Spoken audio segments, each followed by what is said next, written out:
going to create a template for the recipe posts. WordPress actually handles this by allowing users to visit the /recipe/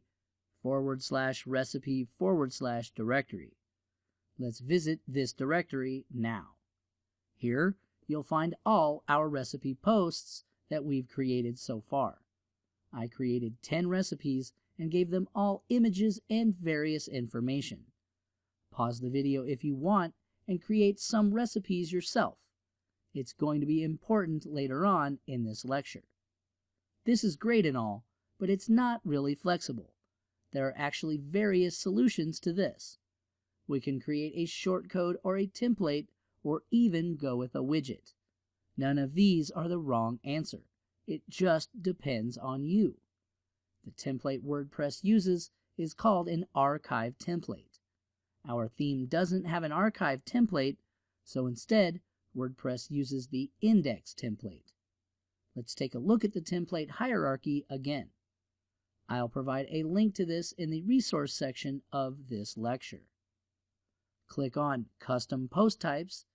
WordPress searches for a template named archive. WordPress searches for a template named archive and the name of whatever the post type is being displayed. If it doesn't find that, then WordPress will just use the archive.php file. If all else fails, WordPress will just use the index template. I don't want to use the index template since that template is for general purpose pages and I actually want to extend the page for recipes. Same thing goes for archive.php. So we will be creating a archive recipe.php file. Let's do this now. Inside our theme, create a file named archive-recipe.php and then paste in the code from the index template into this new template. At the top of this section, I'm going to add an h1 tag and input recipes. Let's refresh the recipe page. We can now begin extending this template. We can do this by using a class called WP_query. The WP_query class is a class created by WordPress to query the database. If you recall, we used the global object WPDB to query the database in previous lectures. The WPDB is probably the most flexible and fastest way to query the database, but there are a few problems. We have to build the queries ourselves if they become complex. This is where the WP_query class comes in.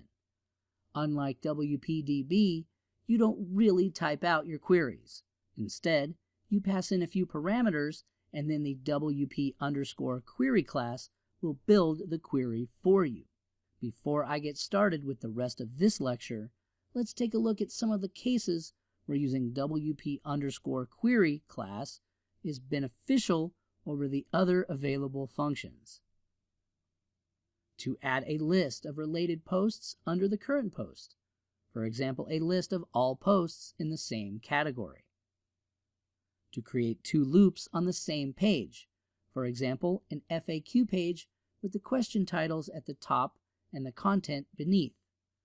To create a custom list of recent posts in the sidebar or footer of your site, when the recent post widget doesn't do what you need or you'd rather code it yourself. To create custom queries for taxonomies using more than one taxonomy to define what's displayed. To query post types which aren't output by the default query, such as attachments. These are just some of the common scenarios where the WP_query class can be used.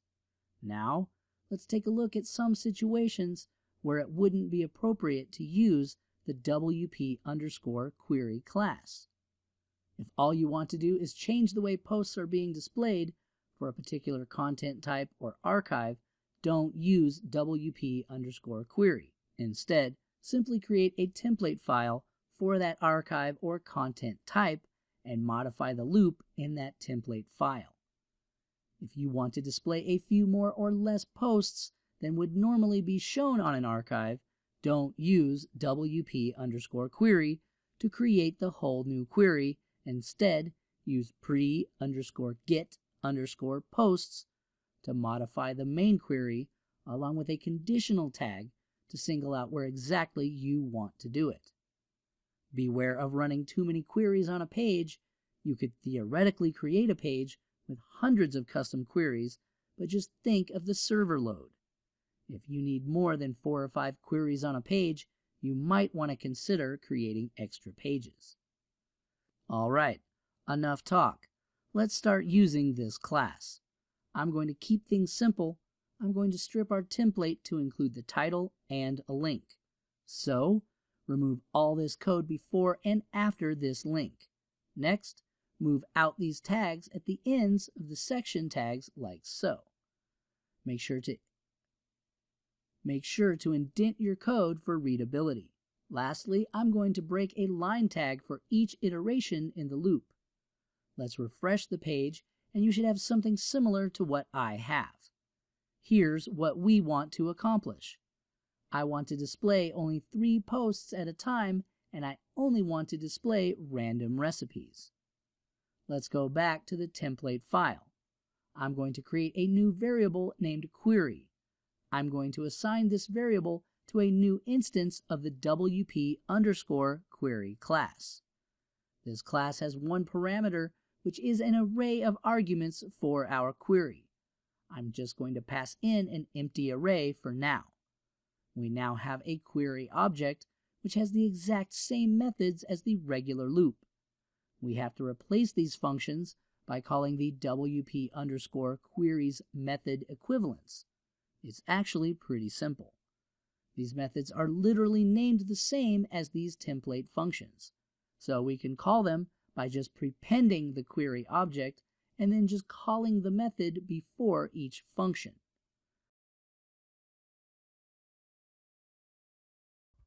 We don't have to prepend the query object before these template functions because after calling the _post method, WordPress will know where to grab the post info.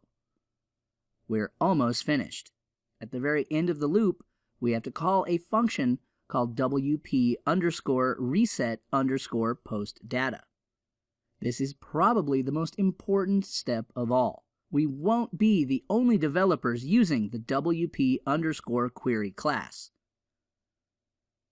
By not resetting the post data, we can have strange and unexpected results during each query. So, it's always important to reset it afterwards, and you can do that by calling this function. Let's refresh the page again, and now our recipes are gone. Not what we wanted, but this is to be expected because we didn't pass in any arguments to the wp_query class. Let's fix this by adding a new value into our array. I'm going to create a property named post_type and set its value to recipe. Let's refresh the page and we should now see our recipes being placed back. This is literally the same thing WordPress was already doing for us. Now you have an idea of what WordPress is doing when it's grabbing post data for our templates. You may be asking yourself, how did I know that the post_type key was something I had to set? Well, I just looked at the codex to know what information I had to pass in. Let's take a look at the wp_query class codex page now. I'll provide a link in the resources section of this lecture. This page is actually longer than the wp_db class, and that's because this class has a lot of parameters you can set. If you take a look around the page, you'll find there aren't any queries to be found. That's because the wp_query class builds the query for you. All you have to do is specify what you want, and it'll take care of the rest. Let's read what WordPress has to say about this class. wp_query is a class defined in wp-includes/query.php that deals with the intricacies of a post's or a page's request to a WordPress blog. The wp-blog-header.php gives the wp_query object information defining the current request, and then wp_query determines what type of query it's dealing with, possibly a category archive, dated archive, feed, or search, and fetches the requested posts. It retains a lot of information on the request, which can be pulled at a later date. There's just so much you can do with class, but I won't go over every detail. It would be just too overwhelming. Let's go back to our template. Next, I want to limit how many posts are displayed per page. In my settings, I have this set to 4, but I only want 3 recipes for this specific template. Well, we can override that value by adding the posts_per_page key. Refresh the page, and we should now have only 3 recipes being displayed. We're almost finished. Next, I want to display these posts in random because why not? The argument we want to set is called order by. Let's go back to the Codex page and click on section 5.11. This will take us to the order section. Here you'll find information on how to set the order in which results are returned in. One of these values is called rand, which will randomize the order. So, let's use this value. Refresh the page, and you should now see our recipe posts being ordered randomly on each refresh. We're finished. We were able to create our own loop without having to rely on WordPress's default loop.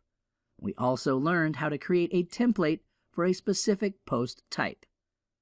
It was very easy to do, and we didn't have to write a single query.